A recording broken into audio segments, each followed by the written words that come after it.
My wife just dropped a bomb on our marriage. For background, we have intimacy pretty frequently, like 2 to 3 times a week, most weeks.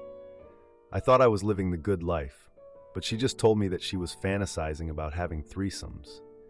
She first started out by asking me if I've ever thought about doing it with another woman and her at the same time. I adamantly said no. But she doesn't believe me, saying, "Come on, you know that's a common fantasy. Nothing wrong with it." Then she admits that she's fantasized about having a threesome with another man, and it would be something that would take our relationship to the next level. At this point, I shut down and am silent. She continues and says we could even try swapping partners with another couple to see how it feels first. As if that's a great first step to all this. I am completely frozen. I feel like vomiting inside but can't say anything. Can't even express anything at all. She realizes that I'm not feeling it and tries to move past to other fantasies we haven't tried yet. But I can't get past what she told me. I tell her I'm not feeling well and leave the room. I can't get past this. She doesn't feel satisfied with me pleasing her in every way I can. She would always make fun of people who did swinging, and I never in a million years thought she would be into it. But here we are. I'm crashing here with my thoughts. Is she already cheating on me? Is there someone in mind she wants to have intimacy with? Is this marriage over? Should I just accept that she will be unsatisfied in this marriage no matter what I do, so I might as well give in and agree to having intimacy with random people? Update. Thank you all for the comments and advice. I had a talk with her this morning. For those asking why I haven't just communicated openly, I'm someone who needs time to digest shocking information and dissect it in my mind before I can talk about it. I brought up what she said and first tried to express neutral curiosity. I asked her where would we even find people to swap or have group intimacy with. She said that we could go to a sex/swingers club together, or there are fetish apps we could use to find random people. She emphasized she would feel weird approaching anyone we know. Then I asked where she got the idea of doing this in the first place. She's part of an intimacy-positive women's group on Facebook, not a specific kink one, which I know about because she shared stories and advice from there before. Apparently, there's a very vocal ethical non-monogamy (ENM) portion of the group that always rave about the lifestyle, and at first she would roll her eyes, but eventually started thinking about it more seriously, and she thought our romantic relationship was stable enough to try intimacy exploration with others. I'll admit, both these answers were somewhat of a relief, because it didn't seem like she had anyone in mind or was close to cheating. So that's when I divulged my true feelings and told her I was shocked and repulsed by the idea. She seemed surprised I was so repulsed. I told her that I can't imagine ever watching another man have intimacy with her or knowing that it's happening. And any pleasure I would get from having intimacy with another woman would be barely anything, because I wouldn't care about this person or know her at all. If I want to have intimacy with a blow-up doll, I'd do that, but I prefer to have feelings for someone I'm having intimacy with. I asked my wife very seriously if she wants me to date another woman and try to develop some connection to her so I can then have intimacy with her. She got quiet and said no. I told her I know her well enough to know that she would inevitably develop some kind of feelings for another man if she were to speak with him at all and have intimacy with him. She said she wasn't sure and that other women were convincing that she could separate intimacy and feelings. I asked her if this was a deal breaker for her, that I didn't want to do this. She claims of course not, but she just wants me to think about it. And if after I still say no, she won't ever ask again. That's where we left it for now. I think she's having some sort of midlife crisis. We are trying new things in bed, so it's not like we're doing only basic vanilla stuff. For those of you who are saying to divorce her immediately and that this is over, it's not that simple. Yes, we have kids and have built a life together. I was in an emotional state last night, but I really don't want this request from her to change how I see her forever or break everything we have. Maybe we need therapy, but right now, I'm not making any big decisions. Now for a few comments before the update. Comment 1. She has certainly been thinking about it for a while. If she got to the point of bringing it up, if she hasn't gotten a head start already, she likely has someone specific in mind. Her offering you other women was supposed to distract you from the fact her real interest is in intimacy with other men. It will happen with or without you, openly or in secret, depends on how you ultimately respond. If you can have intimacy with random people, what do you need a wife for? Why would you want to support her while she does it? You aren't in a marriage anymore. The sooner you file the paperwork, the better off you'll be. Comment 2. I personally feel that once this is suggested in a marriage, the marriage relationship is done.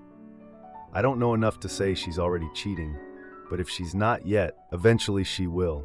She's not satisfied and is craving more, so eventually she will go for it whether you compromise on this or not. I would end it. It's easier said than done, but you'll just be wasting your time if you stay, unless you eventually change your mind and agree to start swinging. Now for the update. Hey everyone, thanks for all the comments and advice on my last post. I had a talk with my wife this morning, and boy do I have an update for you. So, after digesting everything and getting my thoughts in order, I brought up the whole threesome and partner swapping idea again. I tried to keep it cool and just asked her where we'd even find people for this kind of thing. She mentioned intimacy clubs and fetish apps, making it clear she wouldn't want to approach anyone we know. That was a bit of a relief, honestly. I was curious about where she got the idea, and it turns out she's been influenced by a sex-positive group on Facebook. She's been part of it for a while, and though she used to roll her eyes at the ethical non-monogamy talk, it's been on her mind more lately. She thought our relationship was solid enough for some intimacy exploration. I had to be honest with her. I told her the idea repulsed me. I couldn't stand the thought of her with another man, and the idea of being with another woman didn't appeal to me if there were no feelings involved. I asked her if she really wanted me to try and develop a connection with someone else just for intimacy. She got quiet and said no. We got into a deep conversation about whether she could separate intimacy and feelings. She wasn't sure, influenced by other women who claimed they could. I asked if this was a deal breaker for her, and she said it wasn't, but she wanted me to think it over. If I still said no, she'd drop it. That's where we left things. I'm starting to think she's going through a midlife crisis or something. We've been trying new things in the bedroom, so it's not like we're stuck in a rut. And for those suggesting divorce, it's not that simple. We have kids and a life together. I don't want this to change how I see her or break us apart. Maybe therapy is in our future, but no big decisions yet. Now for the juicy part of the update. A few days after our talk, things got even more intense. We were at a friend's birthday party, and I noticed my wife was getting a lot of attention from one of the guys there. I remembered him from the sex-positive Facebook group she mentioned. My mind was racing, wondering if there was more to their interaction than just friendly chat. I confronted her about it when we got home. It was a heated argument, and she finally admitted that she had been curious about him because of his open lifestyle. But she swore nothing had happened. She said she just wanted to understand the appeal. But seeing my reaction at the party made her realize how much it hurt me. We were both emotional, and that's when she dropped another bombshell. She confessed that her curiosity about threesomes and swinging was partly because she felt like our intimacy life was missing something. She missed the passion we had when we were younger, and she thought this might bring it back. I was floored. I thought we were doing okay, trying new things and keeping it interesting.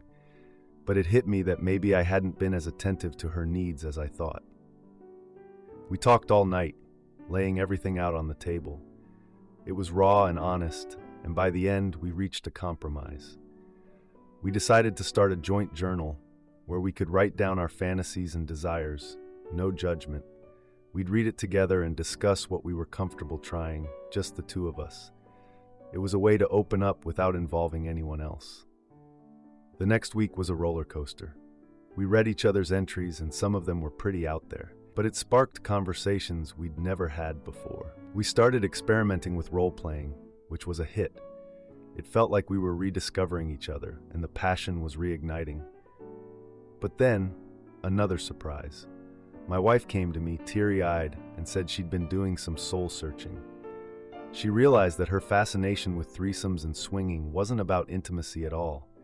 It was about feeling desired and attractive, something she'd been struggling with as we got older. That hit me hard. I hadn't realized she was feeling insecure. I'd been so caught up in my own feelings about the situation that I hadn't seen hers. We decided to focus on building each other up, reminding each other why we fell in love in the first place. Husband misses work for 3 weeks, and boss visits our house to offer him back pay, holidays, and sick days. Then he confesses emotional affair to me. My husband is the manager of sales in a small company that sells furniture.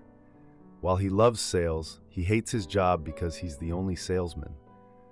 The boss kind of treats him poorly, and he works from 8:30 to 5:30 with an hour-long walk each way, so it's more like 7:30 to 6:30.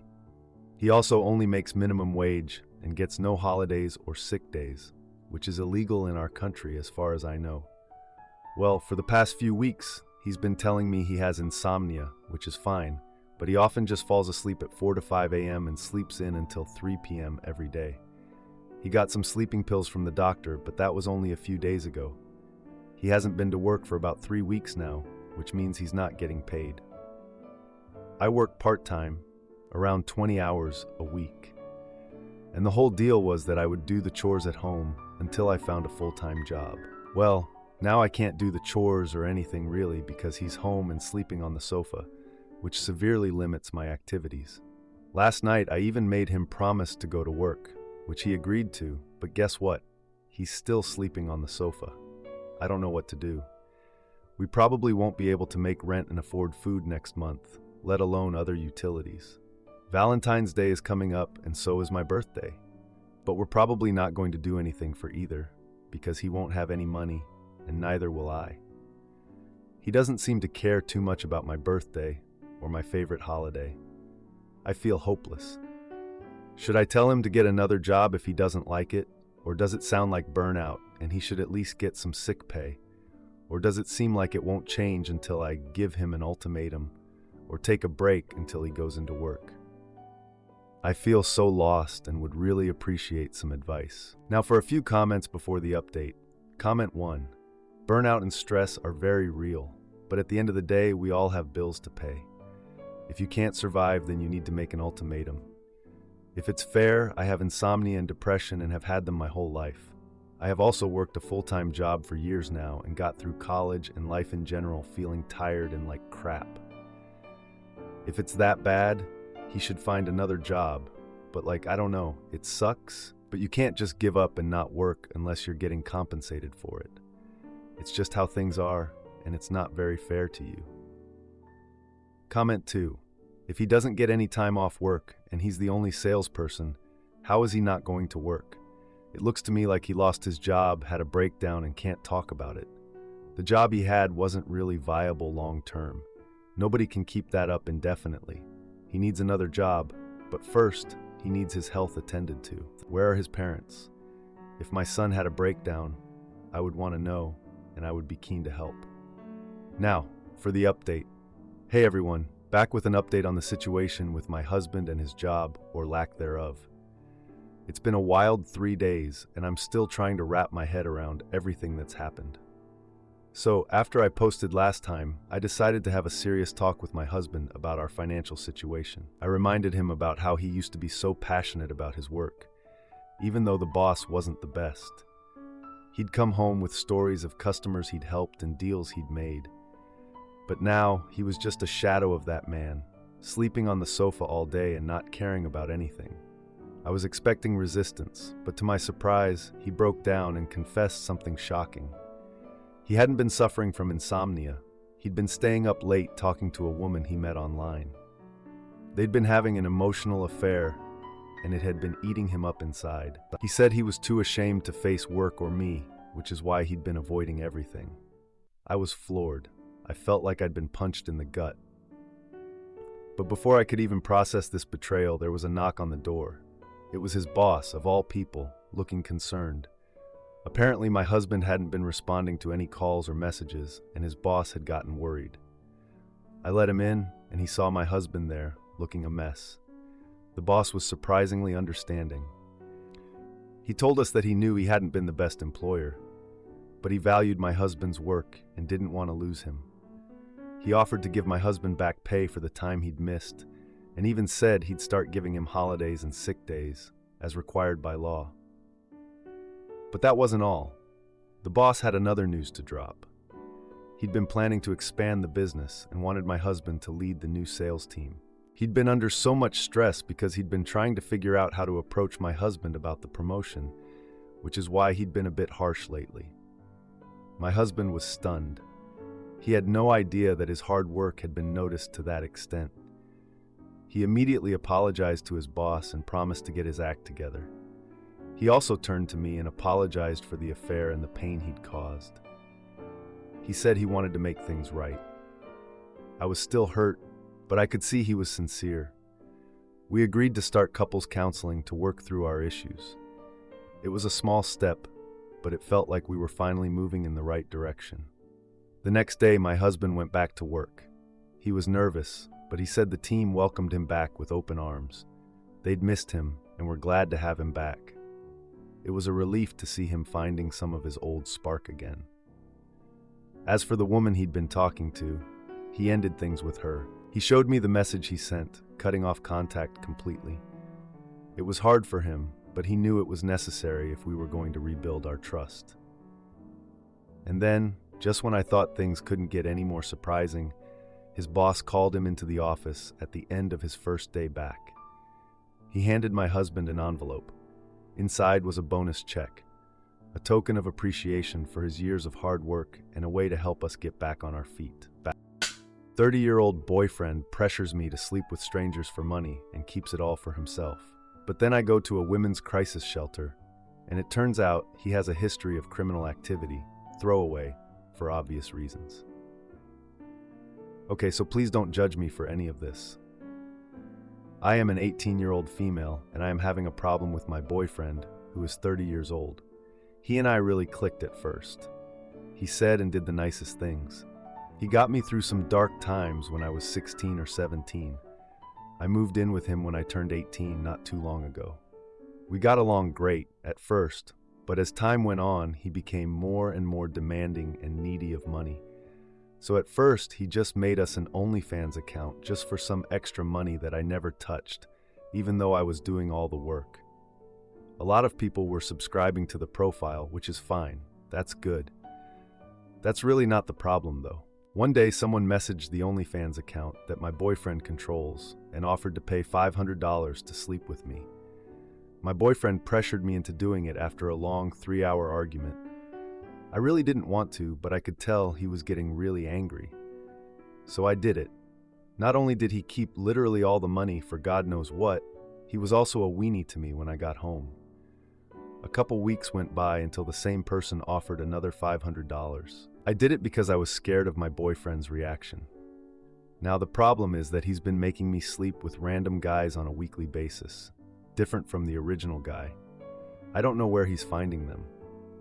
I am scared every time I meet someone. I feel like I have no choice. I have stood up for myself a couple times, which just led into a fight, and I get scared of him sometimes. I feel exploited because I don't want to do this. I feel disgusting and honestly dead inside. Tonight he set me up with 2 dates, and I feel like just not going and leaving and never coming back. You might be asking why I haven't left already. I live with him. I grew up with hurtful parents and left the day I turned 18 last March. I met him before that, but I moved in with him that day I left. All my stuff is at his house. I don't know what to do. He's making me do these things more and more, and I just don't want to. I'm literally wandering around right now waiting for the next date, which will be number 2 tonight. I don't want to do this. I am so close to the women's crisis shelter. I'm tempted to go there, but I am scared of the consequences if I do. What can I do to safely remove myself from this? I'm not that kind of girl. I want to just go to school and have a good life, not this. Please give me advice if you can. Thank you. P.S. I will not give anyone who messages me the OnlyFans account under any circumstances. Please don't message me and ask. I'm only here for genuine advice. Thank you so much. Update: This came faster than I thought it ever will, but I just walked inside the women's crisis shelter. I will try to take the steps to protect myself and learn to never let this happen again. Thanks for everyone's response. It means a lot. Update 2, Sunday morning. Thanks everyone for the amazing responses. Your words and support mean the world to me. I have obtained a bed at this place for the next 6 months. I am not sure what's going to happen legally, but I'm going to wait a week and spend the next week relaxing and sorting out my thoughts. I can't believe I'm even here. When I made this post, I was almost certain I wouldn't step foot in here until much later down the road. Anyways, thanks to everyone for the encouragement. I don't think I would have gone without your responses. I am going to reply to some of these responses later this evening. I'm going to spend most of the day relaxing for the first time in God knows when. Another update, Sunday afternoon. The shelter staff is going to take me to the police department tomorrow to speak with a specialized detective. I am so nervous, but I guess it has to be done. I am honestly not doing it for myself. I hate myself more than anything in this world. But I'm doing this for other girls, so this never happens to them. I promise that I read all these replies, and it really makes me beyond grateful for the amount of love and support I've been getting. I hope nobody is offended that I'm not replying. I'm trying, but it's just hard to think right now. My brain is in overdrive, and this newfound sense of safety is very weird and almost uncomfortable to me. I have read everything, and once again, from the bottom of my heart, thank you. Now for a few comments before the update. Comment 1. You need to Google the nearest women's shelter and go there now. Don't go to this date. Google it and go there right now. They will help you contact the police, and this man will go to jail where he belongs. A 28-year-old having an intimacy relationship with a 16-year-old. I bet that's not legal where you are. Remember, there is a reason someone in their late 20s wants someone in their late teens. It's called manipulation. There is also a reason why he has sought a girl from an hurtful home. He has then essentially trafficked you into intimacy work. He has gotten you away from your home and is forcing you into prostitution, which he keeps all the money for. He needs to go to jail for that. Because even if you get away, he'll do it to the next vulnerable girl unless you send him away. Comment 2. Oh honey, please, please, please go to that shelter as soon as possible. This monster is just going to continue doing this to you, and you deserve so much more than this. Please do this one thing for yourself. They will help you there and will offer you resources. You're so young, and I'm so sorry about everything that you've gone through in this life. It's not fair. I know leaving an hurtful situation can be scary for a multitude of reasons, but you need to think about what will happen if you don't. Those what-ifs are even scarier. Please don't go to the second date. Go to that women's shelter and get help. Do not tell him what you are doing. Turn off your location if you have to. Do whatever you can to make sure he cannot track you or find you. Now for the update. Hey guys, a lot has happened since my last post. I'm the 18-year-old who was in a really bad situation with my boyfriend. I've been at the women's crisis shelter for a few days now, and things have been moving fast. I've got some pretty big updates for you all. First off, I went to the police with the shelter staff, like I said I would. It was terrifying, but the detective was really kind and patient. She took my statement and said they'd start an investigation right away. I couldn't believe it when she told me that they'd had their eye on my boyfriend for a while now. Turns out he's been involved in some shady stuff before I even met him. I guess I wasn't the first girl he'd done this to. The detective also told me that they found some evidence in his house linking him to other crimes. I was shocked. I had no idea the kind of person I was living with. It's like I didn't even know him at all. They're building a case against him now, and I might have to testify in court. The thought of facing him again makes me sick, but if it helps put him away, I'll do it. Now here's where things get really crazy. Remember the first guy who paid to sleep with me? Well, he showed up at the shelter. I was outside getting some air when I saw him walking up to the entrance. My heart stopped. I thought he was there to drag me back to my boyfriend, but he was actually there to apologize. He said he had no idea what my boyfriend was forcing me to do and that he felt terrible about it. He even offered to help with the investigation. I didn't know what to think. I was angry, but also kind of relieved that he wasn't there to hurt me. The shelter staff called the police, and they came to talk to him. He's now working with them, giving them information about my boyfriend and the other men he introduced me to. It's like something out of a movie, and I'm still trying to wrap my head around it. But that's not even the most shocking part. Yesterday, I got a call from my old high school. It was my favorite teacher, Mrs. Thompson. She'd heard about what happened and wanted to check on me.